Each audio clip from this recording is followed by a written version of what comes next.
Welcome to the channel for jobs. अस्सलाम वालेकुम dear viewers. ASF written test December 2023 preparation pass papers repeated question. Dear viewers, इस video में pass test question बिल्कुल वही जो आपके तहरीरी इम्तिहान में आ सकते हैं इस वीडियो में डिस्कस होंगे। तो वीडियो का बाकायदा आगाज़ करते हैं। Question number 1, the most precious gemstone emerald are found in, यानी इस क्वेश्चन में यह पूछा गया कि जो सबसे कीमती जवाहर जमरद डैश में पाया जाता है। तो आप लोगों को इस बात का पता होना चाहिए कि ये जेमस्टोन एमरल्ड है, ये क्या चीज़ है। ये सब्ज़ फिरोज़ा जो कि एक किस्म का पत्थर होता है, यानी जो अक्सर लोग मतलब काफ़ी शौकीन होते हैं रिंग के, छल्ले के, अंगूठी के, तो वो बड़े शौक से मतलब है कि वो सब्ज़ फिरोज़े नग वाली मतलब अंगूठी बनवाते हैं। तो ये उसी फिरोज़े की बात हो रही है, सब्ज़ मतलब एक सब्ज़ फिरोज़ा जो कि एक किस्म का पत्थर ही है। तो ये इस क्वेश्चन में ये पूछा गया कि ये पाकिस्तान के किस इलाके में पाया जाता है। तो इसका राइट आंसर बनता है बी ऑप्शन, स्वात। ये पाकिस्तान के स्वात के इलाके में पाया जाता है। बी ऑप्शन, स्वात में पाया जाता है। तो ये अगर कंट्रीज़ की बात करें तो ये ब्राज़ील, जिम्बाब्वे, ज़ाम्बिया वगैरह या कोलंबिया वगैरह में ये अक्सर पाया जाता है। तो नेक्स्ट क्वेश्चन है, Jhelum, Chenab, Ravi, Beas and Sutlej are tributaries of, यानी इस क्वेश्चन में ये पूछा गया कि ये जो जहलम, चनाब, रावी, ब्यास और सतलुज ये डैश के मुआवन दरिया हैं। तो ये सारे दरिया जो हैं ये जाके गिरते हैं अंडस रिवर, यानी दरिया सिंध में जाके गिरते हैं कोट मिठन के मुकाम पर। तो आप लोगों को इस बात का भी पता होना चाहिए कि पाकिस्तान में टोटल 24 दरिया हैं। पाकिस्तान में टोटल 24 दरिया हैं।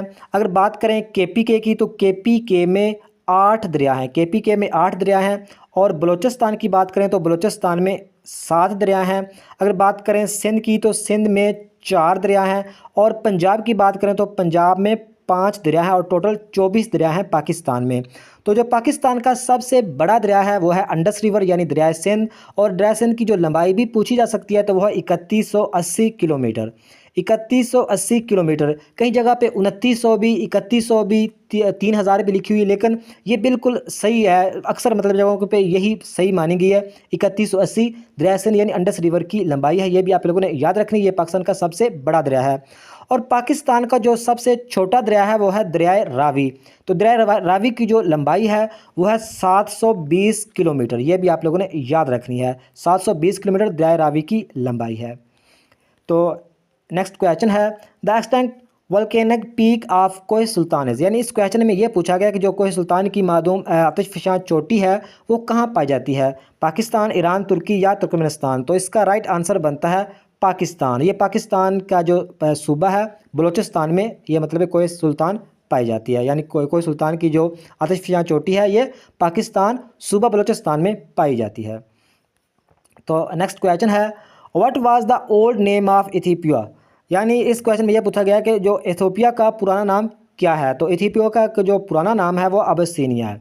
अबसीनिया इसका पुराना नाम है, ये आप लोगों ने याद रखना है। तो इथियोपिया के बारे में कुछ और अहम चीज़ें आप लोगों ने याद रखनी है, जैसा कि इथियोपिया का जो कैपिटल है वो है एडिस अबाबा। ये आप लोगों ने मेरे साथ रिपीट करना है ताकि अभी आप लोगों को याद हो जाए। जो इथियोपिया का कैपिटल है, कैपिटल सिटी है एडिस अबाबा, एडिस अबाबा। और जो इथियोपिया की करेंसी है वो है बिर। ये भी आप लोगों ने याद रखनी है। 2 चीज़ें होगी। और तीसरी जो अहम चीज़ है वो है अफ्रीका में इथियोपिया वाक़ है। तो इथियोपिया की कैपिटल है एडिस अबाबा, इथियोपिया की करेंसी है बिर, और ये कहाँ पे वाक़ है, अफ्रीका में वाक़ है। ये 3 अहम चीज़ें हैं, ये आप लोगों ने याद रखनी है। तो नेक्स्ट क्वेश्चन है, first museum of Pakistan established in Karachi on, यानी जो पाकिस्तान का पहला म्यूज़ियम कराची में कब कायम हुआ था। ये क्वेश्चन भी पूछा जा सकता है कि पाकिस्तान का पहला म्यूज़ियम कब मतलब कहाँ बना था, कहाँ कायम हुआ था। तो वो कराची में, ये आप लोगों का जवाब होगा कराची में। तो इस क्वेश्चन में पूछा गया कि कब मतलब है कि कायम किया गया। तो इसका राइट आंसर बनता है ई ऑप्शन, 17 अप्रैल 1950, यानी 17 अप्रैल 1950 को पाकिस्तान का पहला म्यूज़ियम कराची में कायम किया गया था, 17 अप्रैल 1950। तो नेक्स्ट क्वेश्चन है, Bismillah Khan is related to, तो इस क्वेश्चन में यह पूछा गया कि जो बिस्मिल्लाह खान का तल्लक डैश से था। तो सबसे पहले आप लोगों को पता होना चाहिए कि बिस्मिल्लाह खान कौन थे। ये एक म्यूज़िशियन थे, यानी मतलब है कि ये समझ लो गुलकार थे, मतलब है कि शायरी वगैरह ही पढ़ते थे। तो इसका मतलब है कि तल्लक था शहनाई के साथ। जो शहनाई है ये म्यूज़िकल मतलब है कि म्यूज़िकल की कोई मतलब है कि एक इंस्ट्रूमेंट समझ लो, इस तरह की कोई चीज़ है शहनाई। तो बिस्मिल्लाह खान का जो बेसिकली तल्लक था शहनाई के साथ, ये आप लोगों ने याद रखना है। तो नेक्स्ट क्वेश्चन है, Neroon Kot was the old name of, इस क्वेश्चन में यह पूछा गया कि जो नैरेन कोट का पुराना नाम क्या था। तो इसका मतलब है कि जो नारायण कोट है ये किसका पुराना नाम था? तो इसका राइट आंसर बनता है हैदराबाद। ये जो नारायण कोट है ये हैदराबाद का पुराना नाम था, हैदराबाद। तो यहाँ पे आप लोगों को बता दूं कि लाहौर का पुराना नाम जो था वो महमूदाबाद, महमूदाबाद या महमूदा गाजी इस तरह का नाम था। महमूद पक्का उसके नाम मतलब आता है, महमूदाबाद ही था। तो मतलब ये भी आप लोगों को पता होना चाहिए। तो इसके अलावा आप लोगों को इस बात का भी पता होना चाहिए कि जो मुल्तान है ये मज़ारों का शहर भी इसको कहा जाता है और मतलब एक औलिया कराम का शहर भी कहा जाता है। तो सरगोदा को शाहीनों का शहर कहा जाता है, लाहौर को कालजों का शहर कहा जाता है। तो ये आप लोगों को पता होगा, उम्मीद है कि। नेक्स्ट क्वेश्चन है orange river is located in. इस क्वेश्चन में ये पूछा गया कि जो ऑरेंज रिवर है ये कहाँ वाक़ है? तो इसका राइट आंसर है साउथ अफ्रीका। साउथ अफ्रीका में ऑरेंज रिवर वाक़ है। ये आप लोगों ने एग्जैक्ट याद रखना है कि orange river is located in south Africa. तो यहाँ पे आप लोगों को बता दूं कि जो पूरी दुनिया का जो सबसे बड़ा दरिया है वो है अमेज़न। अमेज़न रिवर पूरी दुनिया का सबसे बड़ा दरिया है। और कहाँ पे वाक़ है? ये मेरे ख्याल में अमेरिका में वाक़ है। अमेरिका में वाक़ है अमेज़न, ये पूरी दुनिया का सबसे बड़ा दरिया है। और पूरी दुनिया का जो सबसे छोटा दरिया है, दरिया रॉय, ROA, रॉय मतलब एक दरिया है जो सबसे छोटा दरिया है। और बात करें दुनिया का, वर्ल्ड का मतलब है कि जो लॉन्गेस्ट रिवर है वो है दरिया नील, दरिया नाइल, नील। ये मतलब है कि लॉन्गेस्ट रिवर है। तो आप लोगों को पाकिस्तान के रिवर के बारे में तो बता चुका हूँ। नेक्स्ट क्वेश्चन है which is the capital of Sri Lanka. तो इस क्वेश्चन में ये पूछा गया कि जो श्रीलंका का दारुल-हुकूमत कौन सा है? तो इसका राइट आंसर बनता है कोलंबो। जो कोलंबो है ये मतलब श्रीलंका का दारुल-हुकूमत है। और श्रीलंका की जो करेंसी है वो है श्रीलंकन रूपी। श्रीलंकन रूपी मतलब एक श्रीलंका की करेंसी है। तो इसके अलावा जो मोस्ट इंपॉर्टेंट और कंट्रीज़ मतलब है कि जिनके कैपिटल और करेंसी पूछी जा सकती है वो मैं मतलब पहली वीडियोस में काफ़ी मतलब एक डिस्कस कर चुका हूँ। तो अगर आप लोगों ने पहली वीडियोस देखी हैं तो आप लोगों का जो इंपॉर्टेंट मतलब एक कैपिटल या करेंसी है वो आप लोगों को याद हो चुकी होंगी। तो श्रीलंका का जो कैपिटल है वो है कोलंबो, ए ऑप्शन राइट है। और इसकी करेंसी है श्रीलंकन रूपी। तो ये इंडिया के साथ ही वाक़या बड़े मतलब ये समझ लो कि एशिया में वाक़या है। तो नेक्स्ट क्वेश्चन है when Islamabad United one the first title of PSL। यानी इस क्वेश्चन में ये पूछा गया कि जो इस्लामाबाद यूनाइटेड ने PSL का पहला टाइटल कब जीता था? तो इसका राइट आंसर बनता है सी ऑप्शन 23 फरवरी 2016, यानी 23 फरवरी 2016 को, 23 फरवरी 2016 को इस्लामाबाद ने पहला टाइटल जीता था। और ये इस्लामाबाद ने किस मतलब के से मैच जीता था? क्वेटा ग्लैडिएटर्स।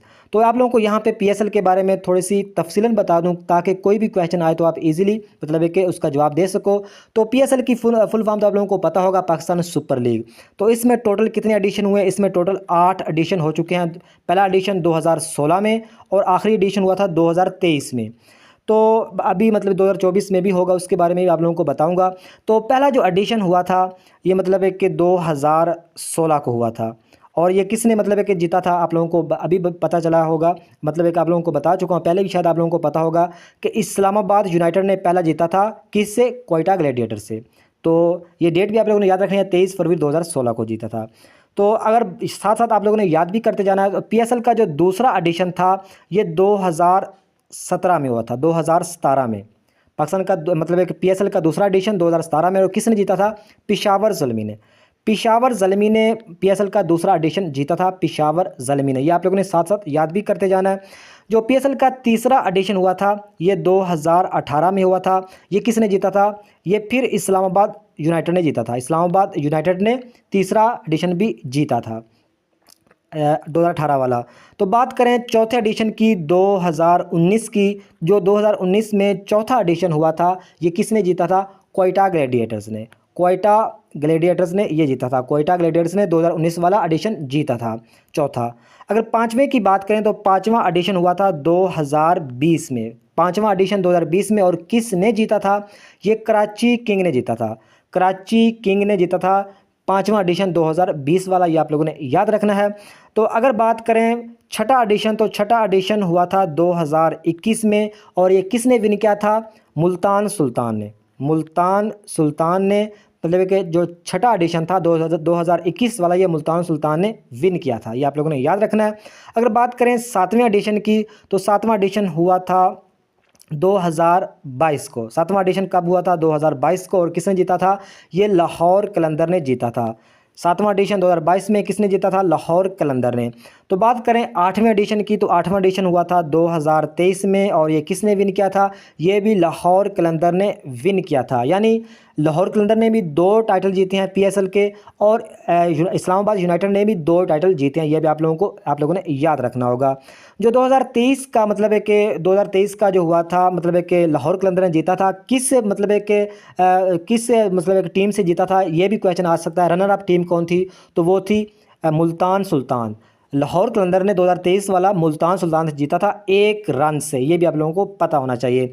और जो 2024 का मतलब है कि होना है, जो पीएसएल 2024 का 9वां एडिशन 2024 का जो होना है, ये मतलब है कब स्टार्ट होगा, ये क्वेश्चन भी आ सकता है। जो ये 13 फरवरी से स्टार्ट होगा और 18 मार्च तक रहेगा, यानी 13 फरवरी से स्टार्ट होगा 2024 वाला पीएसएल का एडिशन। उम्मीद है कि पीएसएल के बारे में आप लोगों को जानकारी हो चुकी होगी। तो नेक्स्ट क्वेश्चन है, the volume of blood in a human body to be approximately dash of body weight. यानी इस क्वेश्चन में ये पूछा गया है कि जो वॉल्यूम ऑफ ब्लड, यानी ब्लड का जो हजम होता है इन ए ह्यूमन बॉडी, इंसानी जिस्म में, तो इंसानी जिस्म में तो करीब करीब इंसानी जिस्म में बॉडी वेट मतलब है के हिसाब से कितना होता है? तो इसका राइट आंसर है 7%। ये जो खून का मतलब हजम होता है इंसान जिस्म में, जिस्म के मतलब वेट के हिसाब से कितना होता है? 7%। ये आप लोगों ने याद रखना है, 7% यानी 7%। तो इसके बारे में आप लोगों को थोड़ी सी डिटेल ये भी मतलब एक याद रखनी होगी। जैसा कि अगर ये पूछा जाए अडल्ट्स का मतलब होता है जवान, नौजवान।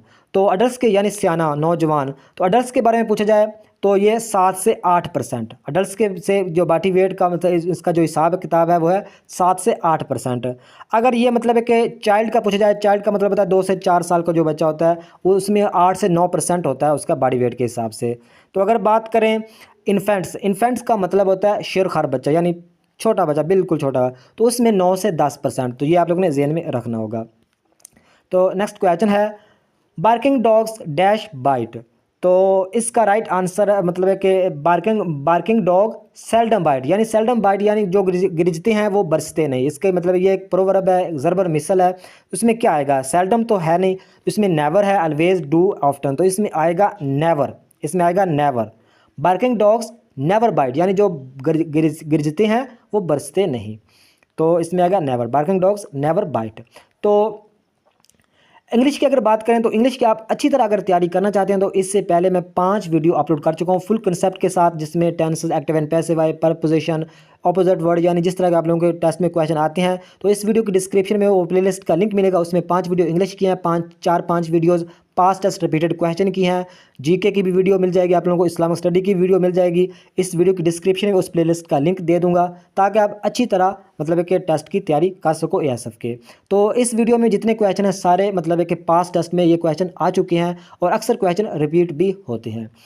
तो नेक्स्ट क्वेश्चन है, the word largest land border is in between. तो इसका राइट आंसर इसमें मतलब है कि पूछा यह गया है कि दुनिया की जो सबसे बड़ी ज़मीनी सरहद है जो, वो किसके दरमियान में है, किन मुल्कों के दरमियान में है, यानी जो बॉर्डर है, जो सबसे बड़ा बॉर्डर है, लंबा बॉर्डर, लार्जेस्ट, वो किन कंट्रीज़ के दरमियान में है। तो इसका राइट आंसर बनता है C option, America and Canada, यानी यूएसए एंड कनाडा के दरमियान जो सरहद है, ये सबसे पूरी दुनिया में सबसे लंबी मतलब एक सरहद मानी जाती है। इसकी जो लंबाई है तकरीबन 8891 किलोमीटर, 8891 किलोमीटर, ये भी आप लोगों ने याद रखना है।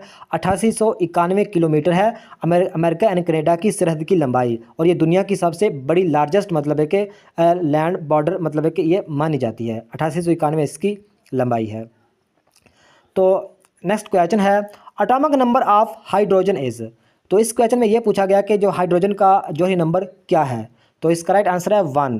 जो हाइड्रोजन का एटॉमिक नंबर है वो है 1, ये आप लोगों ने याद रखना है। अगर बात करें ऑक्सीजन की, तो ऑक्सीजन का जो एटॉमिक नंबर है वो है 8, नाइट्रोजन का 7 और हाइड्रोजन का 1। तो नेक्स्ट क्वेश्चन है, she agrees dash my proposal. तो इसमें क्या आएगा? तो इसमें विद का यूज़ हुआ है, विद का यूज़ होगा she agrees with my proposal, यानी मतलब इत्फाक राय से जो मतलब है कि उसने कहा कि वो शी एग्रीज, वो राज़ी है मेरे प्रपोजल से, मेरे प्रपोजल से वो राज़ी है। तो इस तरह के जुमले मतलब है कि विद का यूज़ किया जाता है। तो she agrees with my proposal. तो नेक्स्ट क्वेश्चन है, which is the cause of malaria. तो इस क्वेश्चन में ये पूछा गया कि जो मलेरिया मतलब किस वजह से मतलब है कि फैलता है, या किस वजह से मतलब है कि इंसानी जिस्म में दाखिल होता है, या इसकी क्या वजह है? Blood pressure, dirty water, dirty environment, mosquito और ऑल ऑफ दीज। तो इसका राइट आंसर बनता है डी ऑप्शन, मस्कीटो। इसका मतलब होता है मच्छर। तो बेसिकली जो मलेरिया है ये मच्छर से ही मतलब है कि फैलता है, मच्छर से ही मतलब है कि पैदा होता है। तो ये आप लोगों ने एग्जैक्ट याद रखना होगा, विच इज़ द मतलब एक काज ऑफ मलेरिया, मस्कीटो। तो नेक्स्ट क्वेश्चन है, change the narration, she said to him consult a doctor. तो इंग्लिश का क्वेश्चन आप लोग ने शायद जज किया होगा कि मैं इंग्लिश का जो क्वेश्चन है वो एक्सप्लेन नहीं कर रहा। उसकी वजह यह है कि इससे पहले मैं वीडियो अपलोड कर चुका हूं। अगर वो वीडियो आप लोगों ने देख ली है तो आप लोगों का कुछ ना कुछ आप लोगों की इंग्लिश की तैयारी अच्छी हो चुकी होगी। तो इसमें यह पूछा गया, change the narration, she said to him consult a doctor. तो इसका जो राइट आंसर बनता है वो है D option, she advised him to consult a doctor. She advised him to consult a doctor, इसका राइट आंसर है। तो नेक्स्ट क्वेश्चन है, how is the first Pakistani to hit century in T20 cricket. तो इसमें यह पूछा गया जो पाकिस्तानी क्रिकेट में जो हिट सेंचुरी मतलब है पहली दफ़ा किसने मतलब है कि बनाई थी। तो इसका राइट आंसर बनता है सी ऑप्शन, आमन शहजाद। आमन शहजाद ने मतलब है कि फर्स्ट मतलब है कि हिट सेंचुरी T20 की मतलब क्रिकेट में बनाई थी, आमन शहजाद। तो इसके अलावा मतलब है कि शुएब मलिक ने भी सेंचुरी बनाई है T20, तो वो भी आप लोगों को पता होना चाहिए। तो नेक्स्ट क्वेश्चन है, the word democracy has been derived from the language. यानी इस क्वेश्चन में ये पूछा गया है कि जो डेमोक्रेसी है इस मतलब ये किस ज़बान से लिया गया है, किस ज़बान का लफ्ज़ है। तो इसका राइट आंसर है ग्रीक। ये ग्रीक यानी यूनानी ज़बान का लफ्ज़ है ग्रीक। जो डेमोक्रेसी मतलब एक वर्ड है ये ग्रीक मतलब एक लैंग्वेज से लिया गया है। तो बेसिकली जो डेमोक्रेसी का मतलब होता है, इसका मतलब होता है जमहूरियत, और इसमें पावर ऑफ पीपल यानी पावर ऑफ पीपल, जमहूरियत, ये एक चीज़ ही है। ये डेमोक्रेसी का ये मतलब है। तो ये किस ज़बान से लिया गया है? ग्रीक। तो नेक्स्ट क्वेश्चन है, द सीज़न चेंज बिकॉज, यानी जो मतलब मौसम मतलब है कि जो मौसम रुत मतलब जो चेंज होती है उसकी वजह क्या होती है। तो इसका राइट आंसर बनता है C option, earth is revolving around the sun. यानी जो ज़मीन है ये मतलब एक घूमती है सन के मतलब के सन के मतलब कि सन के आगे मतलब घूमती है, इस वजह से ये मतलब मौसम चेंज होते हैं। इसका आप लोगों ने एग्जैक्ट याद रखना होगा। अर्थ, सी ऑप्शन राइट है, earth is revolving around the sun. तो नेक्स्ट क्वेश्चन है, ट्रांसलेट इनटू इंग्लिश, यानी ट्रांसलेट करनी है, हम हॉकी खेला करते थे। तो आप लोगों को इसका एग्जैक्ट जवाब बताऊंगा कि बी ऑप्शन राइट है, we use to play hockey, we use to play hockey. तो तकरीबन 17 से 18 मिनट की एक वीडियो है टेंसेस की। तो वो अगर वीडियो आप लोगों ने नहीं देखी तो वो भी मतलब एक उस प्लेलिस्ट में उस वीडियो का लिंक भी मौजूद है। वो वीडियो देखने से आप लोगों का फ़ायदा ये होगा कि वो वीडियो बेसिकली जॉब टेस्टों के लिए ही बनाई गई, यानी मतलब एक टेंसेस से अगर कोई भी क्वेश्चन होता है, ऑब्जेक्ट, सब्जेक्ट, हेल्पिंग वर्ब या टेंस से या कोई पूछ लेते हैं कि ये टेंस कौन सा है, या कोई जुमला बनाना पड़ जाए या उसको मतलब एक बताना हो, तो वो सारा वो इस तरह तकरीबन 18 मिनट के अगर आप वीडियो सुन लेते हो तो आप लोगों को टेंशन से कोई भी क्वेश्चन आएगा, मेरी गारंटी है कि वो आप मतलब कि ईजिली उसको सही कर सकोगे। लेकिन मतलब आप देखेंगे और थोड़ा सा एहतियात से ध्यान से देखेंगे, कुछ ना कुछ चीज़ें आप लोगों को मतलब उसमें याद करनी पड़ेंगी। बड़े आसान अल्फाज में मैंने टेंसेस की, एक्टिव एंड पैसिव वॉइस की, इसके अलावा पार्ट्स ऑफ स्पीच की, प्रपोजिशन जो मोस्ट इंपॉर्टेंट है, सभी मतलब इंग्लिश की मैं वीडियो पहले अपलोड कर चुका हूँ। तो उसका लिंक इस वीडियो की डिस्क्रिप्शन में मौजूद है। तो नेक्स्ट क्वेश्चन है, change voice of the following, she takes tea. तो ये मतलब एक्टिव वॉइस है, इसको पैसिव वॉइस में तब्दील करना है। तो एक्टिव एंड पैसिव वॉइस जो वीडियो बनाई है वो तकरीबन 12 से 13 मिनट की है। इतने आसान अल्फाज में मैंने बताया, उसमें टेंसेस आप लोगों को अच्छे आते हैं या नहीं आते, बल्कि टेंसेस आपको नहीं भी आते, लेकिन एक्टिव एंड पैसिव वॉइस फिर भी आप लोगों को अच्छी तरह आ जाएंगे। सिर्फ 3-4 रूल्स हैं वो बताए हैं, उसको आप लोगों ने रट्टा लगा लो चाहे याद कर लो, तो वो वीडियो सुन के मतलब है कि आप एक्टिव एंड पैसिव वॉइस के माहिर बन सकते हो। तो इसका बताना है हमें, change voice of following, she takes tea. तो इसका राइट आंसर बनता है D option, tea is taken by her, tea is taken by her. तो इसमें सिर्फ 4 रूल्स हैं एक्टिव एंड पैसिव वॉइस को, वो लाजमी वीडियो देखिएगा। तो नेक्स्ट क्वेश्चन है, choose the word with correct spelling, labours. मतलब है कि ये इसमें मतलब स्पेलिंग पूछे गए हैं। सी ऑप्शन हमारा राइट बनता है लेबोरियस। इसका मतलब होता है मेहनत तलब, मेहनत काश, मेहनत करने वाला। तो इसके मतलब करेक्ट स्पेलिंग बताने हैं। तो इसके सी ऑप्शन पे राइट स्पेलिंग है LABORIOUS। इसका मतलब है मेहनत काश, मेहनत तलब या मेहनत करने वाला। तो नेक्स्ट क्वेश्चन है, if the cost of 3 dozen of apples is Rs 324, how much to 10 apples cost. यानी इस क्वेश्चन में ये पूछा गया कि मतलब है कि अगर 3 डजन एप्पल्स की कीमत 324 रुपये हो तो 10 एप्पल्स की कॉस्ट कॉस्ट क्या होगी। तो सिंपल मतलब एक क्वेश्चन है, इसमें कुछ भी मुश्किल नहीं है। तो सबसे पहले आप लोगों को पता होगा कि मतलब एक 3 डज़न यहाँ पूछा गया है। 1 डज़न में मतलब 12 होते हैं, चाहे उसमें एप्पल हो, बनाना हो, कोई भी चीज़ हो। 12 मतलब 12 की तादाद को हम मतलब दर्जन बोलते हैं।